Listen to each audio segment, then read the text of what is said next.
Thea glared at the parchment in front of her as if she could, by will alone, make the scrawled letters become clear and resolve themselves into coherent, complete words. Literacy was a basic requirement for the watch, due to the nature of their jobs, but that did not mean that a watchman's handwriting had to be legible. The heavy black marks on the paper stayed stubbornly unresolved. In most places, she was not even sure where one word ended and another began. She glared at the writing some more, wondering if anyone would notice if she simply set fire to it and asked the watchman for a verbal report instead. But destroying a watchman's report would get her into trouble rather than the watchman. And the sergeant had made it clear that she needed to have the weekly report ready by morning, just in time for him to sign his name to it and send it off to the watch captain.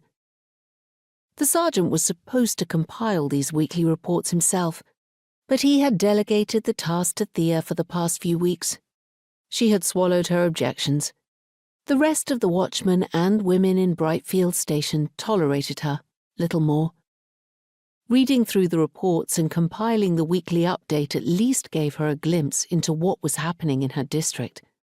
The petty thefts, the occasional domestic argument, a tavern brawl or two, almost all perfectly routine, the sorts of things that the watch dealt with day in and day out.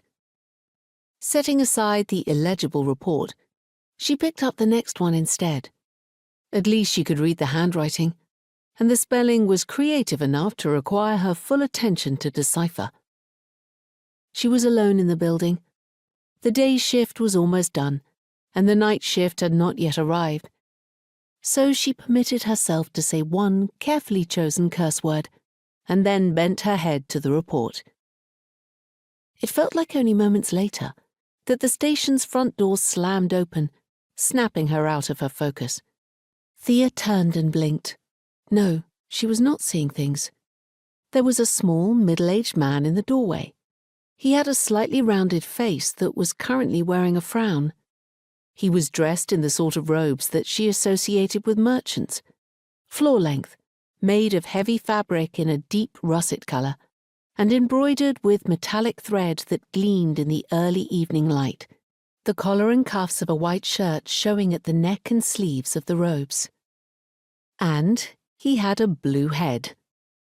His face was a normal colour, skin as pale as her own, but his scalp, from where his hairline should be, was entirely blue. "Watch!" he shouted. "Sir?" Thea said, getting up from her desk and making her way to the front of the room. As she moved, she realized some of her hair had come loose from its pins. She shoved it back into place and replaced the pins. The heavy, dark mass had a mind of its own. By the time she reached the man, she was tidy again. "How can I help?"